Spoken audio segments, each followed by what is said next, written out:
Léna terminait son service au petit restaurant local, ses chaussures trempées par une pluie inattendue, son moral alourdi par les combats incessants de la vie. En rentrant chez elle par une ruelle sombre pour gagner du temps, elle trébucha presque sur ce qu'elle prit pour un tas de chiffons. Mais en regardant de plus près, ses yeux s'écarquillèrent. Ce n'étaient pas des déchets. C'était un homme, bien habillé, inconscient, dégageant une forte odeur d'alcool, allongé parmi des cartons déchirés et des bouteilles brisées. Elle hésita. Il semblait déplacé, son manteau coûteux, ses chaussures impeccables, sa montre scintillant sous la lumière du lampadaire. Qui s'évanouit dans un endroit pareil, habillé comme ça? Murmura-t-elle. Son instinct lui criait de s'éloigner. Mais quelque chose, peut-être son cœur, endurci par les épreuves mais pas brisé, la poussa à s'agenouiller et à vérifier son pouls. Il était vivant, à peine. Léna prit une couverture à moitié sèche dans son sac, celle qu'elle utilisait pour se protéger les nuits froides, et l'enroula autour de lui. « Monsieur, vous m'entendez » demanda-t-elle doucement en le secouant. Il gémit, mais ne bougea pas. Son esprit s'emballa. Il n'y avait personne autour.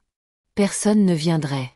Elle ne connaissait pas son histoire, mais elle ne pouvait pas l'abandonner là. Sans trop réfléchir, elle tira sur son bras, déterminée à le mettre en sécurité. Le traîner jusqu'à son petit appartement partagé lui demanda toute sa force. Son voisin la fixa mais ne dit rien. Les ragots étaient une monnaie courante dans leur immeuble. Elle le déposa doucement sur le matelas usé posé à même le sol et le couvrit avec la seule couverture épaisse qu'il lui restait. Il ne se réveilla pas. Il frissonnait. À la lumière tamisée, Léna observa son visage. Il avait une mâchoire nette, des cils épais et une barbe naissante qui jurait avec ses vêtements impeccables. Quelque chose en lui semblait familier, comme un visage vu sur une affiche publicitaire ou dans un magazine glacé. Mais elle chassa cette pensée. « Qui que vous soyez, marmonna-t-elle, vous avez de la chance que je vous ai trouvé. » Elle prépara un thé chaud et le posa à côté de lui, puis s'installa par terre près de la porte. Elle ne dormit pas. Elle le surveilla, incertaine d'avoir fait le bon choix. Était-il dangereux? Se réveillerait-il en colère, ou pire, violent? Mais au fond d'elle, quelque chose lui disait que cet homme fuyait quelque chose, et qu'elle était désormais impliquée. Au matin, Léna entendit des gémissements. L'homme se redressa, se tenant la tête comme si elle allait exploser. Il regarda autour de lui, confus, les yeux injectés de sang et écarquillés d'inquiétude. « Où suis-je » croassa-t-il. « Vous étiez évanoui derrière le restaurant. Je vous ai traîné ici, dit Léna, sur un ton prudent. Ne paniquez pas. Vous étiez en mauvais état. Je ne voulais pas que vous mouriez dans les ordures. » Ses yeux se posèrent sur elle, s'adoucissant un instant, comme s'il essayait de comprendre quel genre de personne ferait ça pour un inconnu. « Je ne me souviens de rien, » murmura-t-il. Il remarqua le thé, toucha la tasse chaude et la regarda avec une expression oscillant entre gratitude et honte. « Merci, » dit-il doucement. Léna hocha la tête mais resta sur ses gardes. Quelque chose chez cet homme ne collait pas, et ses instincts se trompaient rarement. Ils restèrent dans un silence gêné. « Je m'appelle Léna, » dit-elle la première, brisant la tension. « Et vous, vous êtes ?» Il hésita un instant, pesant visiblement ses options. Puis, à contre-cœur, il répondit « Adrien ». Elle haussa un sourcil. « Juste Adrien. » Il hocha la tête et détourna le regard. Mais Léna, qui avait travaillé assez longtemps au restaurant pour reconnaître les grands noms, trouva qu'Adrien ressemblait étrangement à l'homme sur cette publicité élégante pour une marque d'eau. Mais pourquoi un homme comme lui se retrouverait-il dans les ordures? Il sembla remarquer qu'elle l'observait. « Ne croyez pas tout ce que vous voyez sur les panneaux d'affichage, » marmonna-t-il, puis il tenta de se lever mais trébucha. Léna le rattrapa juste à temps. « Peut-être que vous ne devriez pas essayer de partir tant que vous ne tenez pas debout, » dit-elle avec un demi-sourire. Il n'argumenta pas. Adrien resta dans son appartement pendant 3 jours, parlant à peine, perdu dans ses pensées. Léna lui offrit de la nourriture, qu'il accepta avec hésitation. « Vous n'aviez pas à faire ça, » dit-il une fois, fixant le mur fissuré. « Je ne le méritais pas. » Léna haussa les épaules. « Ce n'est pas à moi de décider. Vous aviez l'air d'avoir besoin d'aide. C'est tout. » Mais la curiosité la consumait. Qui était cet homme qui sentait le parfum coûteux et la honte? Qui avait le visage d'un millionnaire et l'âme d'un fantôme? Un soir, Adrien demanda « Pourquoi m'aidez-vous? Vous me connaissez à peine. » Léna marqua une pause, puis répondit « Parce que moi aussi, j'ai été ignorée dans les ordures. Pas littéralement, mais la vie m'y a jeté. Quelqu'un m'a relevé un jour. Je rends juste l'appareil. » Adrien resta silencieux, mais ses yeux la suivirent désormais, comme s'il la voyait pour la première fois. Léna ne voulait pas fouiller, mais quand Adrien laissa son portefeuille sur la table pendant qu'il dormait, il s'ouvrit. À l'intérieur, il y avait une carte noire, comme celle qu'elle n'avait vue qu'à la télévision, et une carte d'identité avec son nom complet, Adrien Mallery. Ses yeux s'écarquillèrent. Elle se précipita sur son téléphone et chercha le nom. Les gros titres apparurent instantanément. Millionnaire de la tech, empire commercial, héritier, scandale récent, effondrement du conseil d'administration. La bouche de Léna s'ouvrit. Elle se tourna vers l'homme qui ronflait doucement sur son lit. Ses mains tremblaient. Elle avait ramené un millionnaire chez elle, quelqu'un que le monde entier recherchait. Les questions envahirent son esprit. Que lui était-il arrivé? Pourquoi se cachait-il dans les ordures? Et que diable allait-elle faire maintenant? Quand Adrien se réveilla, elle l'assit. « Adrien Mallery, » dit-elle lentement. Ses yeux s'ouvrirent grands, choqués. « Vous m'avez menti. » « Je n'ai pas menti, » répondit-il doucement. « Je ne voulais plus être cette personne. » Léna croisa les bras, peu convaincue. Les gens ne finissent pas ivres dans les ordures sans raison. Que s'est-il passé? Il soupira. « Mon entreprise s'est retournée contre moi. J'ai été trahi. J'ai quitté une salle de conseil que j'avais construite de toutes pièces. Je ne pouvais plus le supporter. Je ne savais pas où j'allais. J'ai juste disparu. » L'expression de Léna s'adoucit légèrement. Il était brisé, ça, elle pouvait le voir, mais il n'était pas dangereux. « Vous avez de la chance que ce soit moi qui vous ai trouvé, » dit-elle. « Vous êtes une grosse nouvelle là-dehors. » Adrien hocha la tête, une douleur traversant ses yeux. « Je sais. Je ne voulais plus être une nouvelle. » Adrien commença à aider maladroitement dans l'appartement. Il ne savait pas laver la vaisselle ni cuire du riz, mais il essayait. Léna trouvait cela à la fois frustrant et étrangement attachant. C'était comme regarder un prince essayer de survivre dans la rue. Il parlait plus maintenant. Adrien partageait des bribes de son passé, et Léna, contre son meilleur jugement, partageait des bribes du sien. Il apprit l'hymne de sa mère, ses luttes avec les emplois, la trahison de sa sœur qu'il avait laissée sans abri. « Je n'ai jamais rencontré quelqu'un comme vous, » dit Adrien une nuit. « Vous voyez à travers tout. » Léna rit. « Il le faut. La vie ne te donne pas le luxe d'être naïf quand tu es pauvre. » Il ne contesta pas. Il la fixa avec une intensité qui fit battre son cœur. Le téléphone d'Adrien sonna enfin. Il était éteint quand Léna l'avait trouvé, et il avait évité de le recharger. Mais maintenant, avec l'écran allumé, il s'illumina de messages, des dizaines, d'assistants, d'avocats, et même de son frère aîné, distant. « Ils veulent que vous reveniez ?» demanda Léna. Adrien ricana. « Ils veulent le contrôle, pas moi. » Elle voyait la colère bouillir derrière ses yeux. Mais en dessous, il y avait aussi de la peur.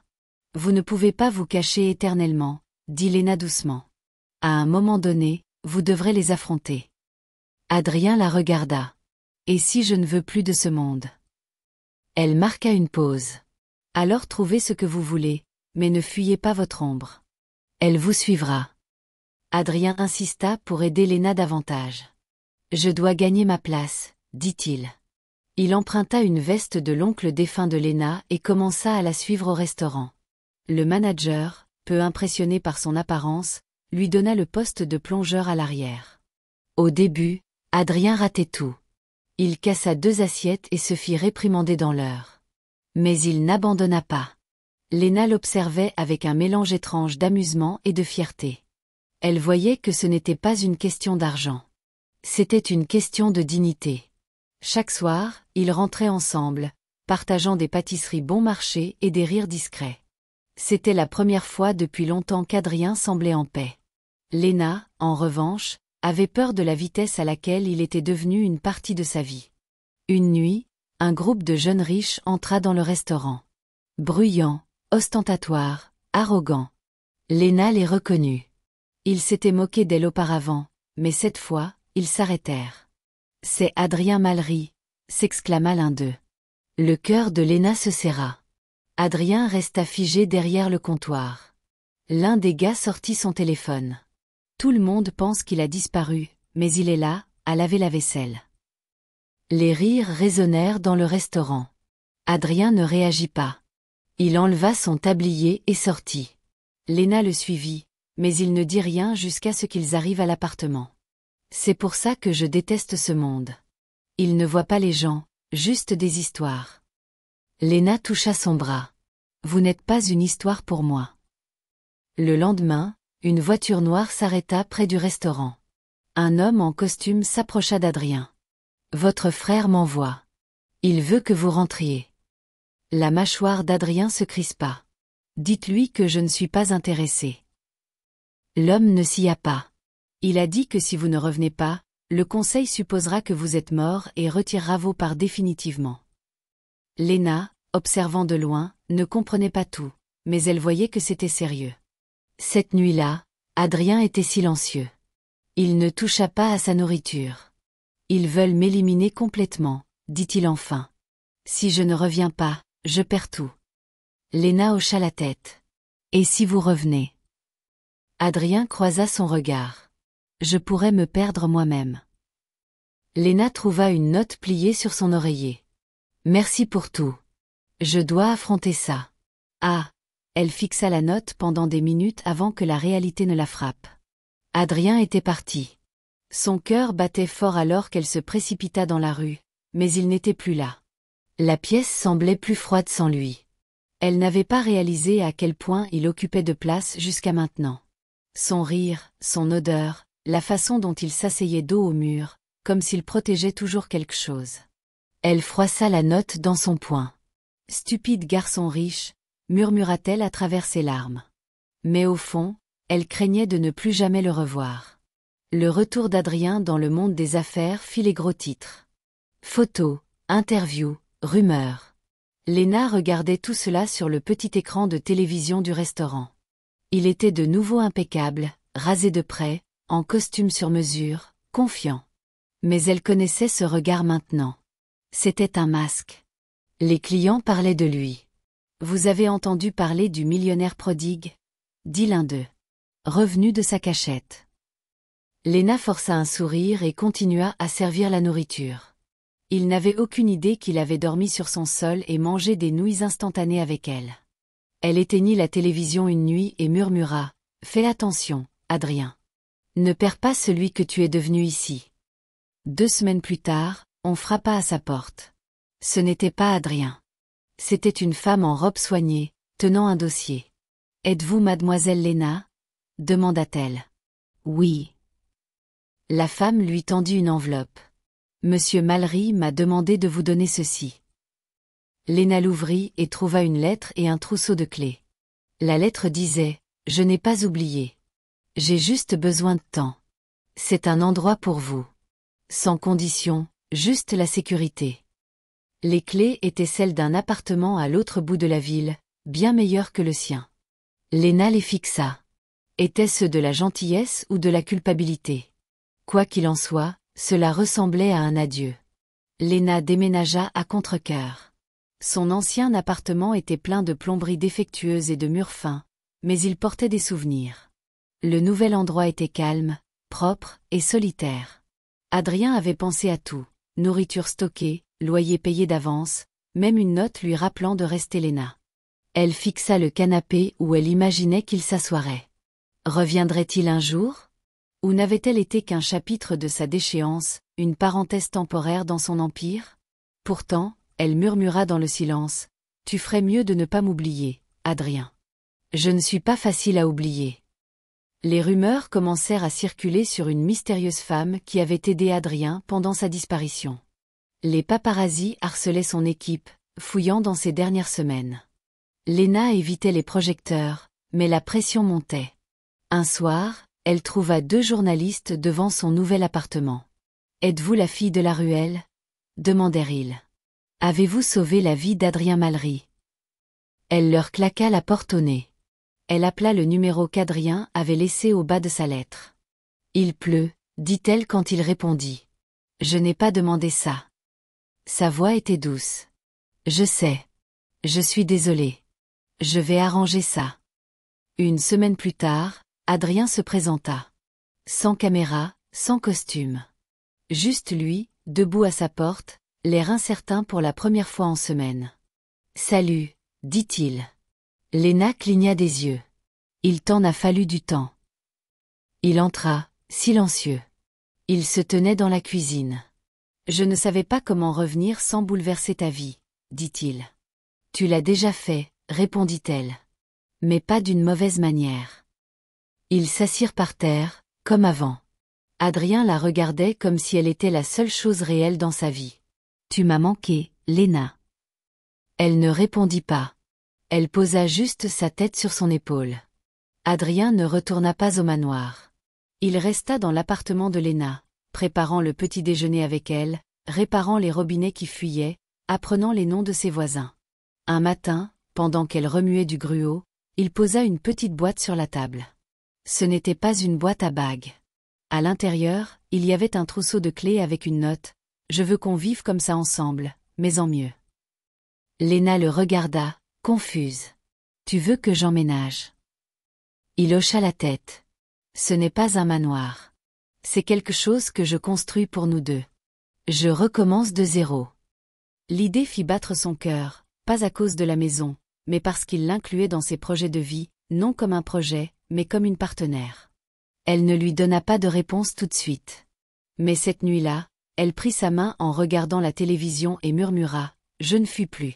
Promets-moi juste que cette version de toi ne disparaîtra pas. » Il sourit, serrant sa main. « Cette version n'existe que grâce à toi. » Le lendemain, un blog à potins publia une photo floue d'eux sur Internet. La fille des ordures devient la flamme d'un millionnaire. Les commentaires étaient cruels. Des inconnus se moquaient des vêtements de Léna, de son travail, même de son immeuble. Elle essaya d'en rire, mais ça faisait mal. Adrien était furieux. « Laisse-moi appeler quelqu'un pour faire retirer ça. » Mais Léna secoua la tête. « Laisse-les parler. Je n'ai pas honte de mes origines. » Pourtant, au travail, les clients chuchotaient, et son patron lui suggéra de prendre congé jusqu'à ce que l'affaire se tasse. Adrien lui offrit du réconfort, mais elle mit une chose au clair. « Ne te bats pas à ma place. Je ne suis pas ta demoiselle en détresse. » Il hocha la tête. « Alors je me battrai avec toi, pas pour toi. » C'était la première fois qu'une personne puissante la traitait comme une égale, et cela la fit se sentir grande comme 10 pieds. Le frère aîné d'Adrien, PDG par intérim, n'approuvait pas ses choix. Il exigea une réunion du conseil et mentionna le nom de Léna comme une influence sur les mauvaises décisions d'Adrien. Adrien refusa qu'elle soit mêlée à ça. « Laissez-la en dehors de ça, » dit-il. Mais Léna ne se cachait pas. Elle entra sans invitation dans la salle du conseil. « Je me fiche de votre argent, mais ne m'utilisez pas comme excuse pour votre rivalité fraternelle, » lança-t-elle, réduisant tout le monde au silence. Adrien était sidéré. « Tu n'avais pas à faire ça. » Léna sourit. « Je sais, mais je voulais. J'en ai marre que les gens pensent que je suis la faible dans cette histoire. » À partir de ce moment, le conseil commença à la voir différemment. Ils se mirent à rêver à voix haute. Adrien avait accès à des terrains, des ressources et des propriétés inutilisées. Léna avait des idées pour des logements communautaires, des endroits pour des gens comme elle, qui n'obtiendraient jamais un prêt d'une banque chic. Ils visitèrent des bâtiments abandonnés, esquissèrent des plans sur des serviettes, et s'endormirent à 3 heures du matin entourés de plans. Ce n'était pas de la charité, c'était une vision. « On ne construit pas des abris, » dit Léna. « On construit de l'espoir. » C'est dans ces nuits calmes que leur lien s'approfondit. Pas par pitié ou désespoir, mais par ambition, loyauté, et quelque chose qui ressemblait furieusement à de l'amour. Les médias s'emparèrent de leur plan et déformèrent l'histoire. Millionnaire playboy devenu sauveur. Est-elle le véritable cerveau derrière le plan? Il ne pouvait pas gagner. Si elle se taisait, on se moquait d'elle. Si elle parlait, on la disséquait. À un moment, Léna envisagea de se retirer. Peut-être qu'ils ont raison. Peut-être que je suis dépassée. Adrien prit ses mains. Tu m'as trouvé dans les ordures. Et regarde où nous en sommes. On ne recule devant personne. Il l'emmena sur l'un des sites et dit, on construit ça en premier. Laissons les murs parler plus fort que les ragots. Et ce jour-là, elle cessa de lire les gros titres et commença à poursuivre ses propres rêves. Une ancienne entreprise d'Adrien revint le hanter, un procès, un gel financier. Le conseil devint froid. Son frère tenta de l'évincer à nouveau. Léna surprit une conversation téléphonique houleuse et vit Adrien agrippant le comptoir dans une rage silencieuse. Il ne dormit pas cette nuit-là. Au lieu de cela, il arpenta les rues où Léna l'avait trouvé, seul, réfléchissant. Quand il revint, elle était réveillée, l'attendant. « Tu n'as pas à tout réparer en une nuit, » dit-elle doucement. Il enfouit son visage dans son cou. « Je ne veux juste pas perdre ça. » Léna le serra fort. « Alors ne le perds pas. On se bat plus intelligemment. On ne plie pas. » Ses paroles étaient encore enveloppées de miel, et il y puisa de la force. Le procès fut discrètement abandonné, mais les dégâts persistaient. Les investisseurs hésitaient. Adrien fit un geste audacieux. Il quitta le conseil d'administration de sa famille et investit tout dans le nouveau projet avec Léna. Un nouveau départ. Certains le qualifièrent d'imprudent. D'autres de courageux. Léna appela cela nécessaire. « Tu as enfin coupé la corde qui te liait au passé », dit-elle. Leur premier projet de logement démarra. Ciment, briques et acier commencèrent à s'élever là où se trouvaient autrefois des ordures. Léna portait un casque de chantier. Adrien portait un jean taché de peinture. Ils ne ressemblaient en rien aux gens sur les couvertures de magazines, et ils aimaient ça ainsi. Un après-midi, un petit garçon courut vers Léna avec une carte dessinée à la main. « Merci de nous avoir donné une maison. » Elle s'agenouilla et le serra dans ses bras, les larmes coulant sur son visage. Ce moment semblait plus grand que n'importe quel prix ou article. Cette nuit-là, Adrien lui donna une autre petite boîte. À l'intérieur, cette fois, une clé, pas pour un manoir, mais pour un nouvel appartement qu'il avait conçu avec ses idées, ses couleurs, ses empreintes sur chaque mur. « C'est notre maison maintenant, » dit-il. Léna cligna des yeux, submergée. « Comment en suis-je arrivé là ?» Il murmura, « Tu m'as trouvé quand personne d'autre ne l'a fait. Je rends juste l'appareil. » Adrien ne se mit pas à genoux dans un restaurant. Il attendit que Léna soit en pyjama, les cheveux en chignon désordonnés, mangeant du pop-corn dans leur salon. « Et, » dit-il nonchalamment, lui lançant une boîte. Elle l'ouvrit et trouva une bague. « C'est ce que je pense. » Il sourit. « Seulement si tu es assez folle pour dire oui. » Elle lui lança du pop-corn. « Tu fais ta demande maintenant. » Il se pencha et embrassa son front. Je me suis dit, pourquoi attendre? Elle fixa la bague, puis l'homme devant elle, et elle hocha la tête. Oui, garçon des ordures. Je t'épouserai. Leur mariage n'eut pas lieu dans une salle de bal. Il se déroula sous un dais de guirlandes lumineuses sur leur premier projet de logement achevé. Les invités portaient des bottes, pas des smokings. Les ouvriers applaudissaient. Les enfants couraient avec des cupcakes. Adrien pleura en voyant Léna marcher dans l'allée. Pas parce qu'elle était belle, elle l'était toujours, mais parce qu'elle l'avait choisi quand il était au plus bas et se tenait maintenant à ses côtés à son meilleur. Leurs vœux étaient crus, honnêtes, pas des promesses de perfection, mais d'efforts, de rire, de pardon, et d'un toujours commençant depuis le bas. Les années passèrent. Leur nom devint synonyme de résilience. Léna et Adrien restèrent loin des projecteurs, laissant leur travail parler pour eux. Ils construisirent plus de maisons, formèrent des ouvriers, et aidèrent d'autres à trouver leur seconde chance. Mais ils n'oublièrent jamais la ruelle. Chaque année à cette date, ils y retournaient, juste tous les deux. Adrien apportait une fleur unique. Léna apportait un café chaud, et ils s'asseyaient sur les marches en silence, se souvenant de la nuit où tout avait changé. Ils n'étaient pas seulement un couple. Ils étaient une histoire, un rappel que le fond peut parfois être le début de tout ce qui est bon. Un soir, alors que le soleil déclinait, Léna était assise sur leur porche, regardant Adrien courir après leur tout petit dans la cour. Il trébucha et tomba encore, couvert d'herbe et de rire. Elle prit une photo, le cœur plein. Il la rejoignit peu après, tenant leur enfant dans ses bras. « Je me souviens encore de l'odeur de cette benne, » dit-il en riant. « Le meilleur jour de ma vie. » Léna posa sa tête sur son épaule. Qui aurait cru que sauver un étranger ivre mènerait à ça? Adrien embrassa sa joue. « Tu ne m'as pas juste sauvé, tu m'as reconstruit. » Ensemble, ils regardaient l'avenir, sachant que le meilleur était encore à venir. Des années s'étaient écoulées depuis cette nuit inoubliable dans la ruelle. Pourtant, l'histoire résonnait encore dans les chuchotements, les blogs et les témoignages larmoyants d'inconnus inspirés par le voyage de Léna et Adrien.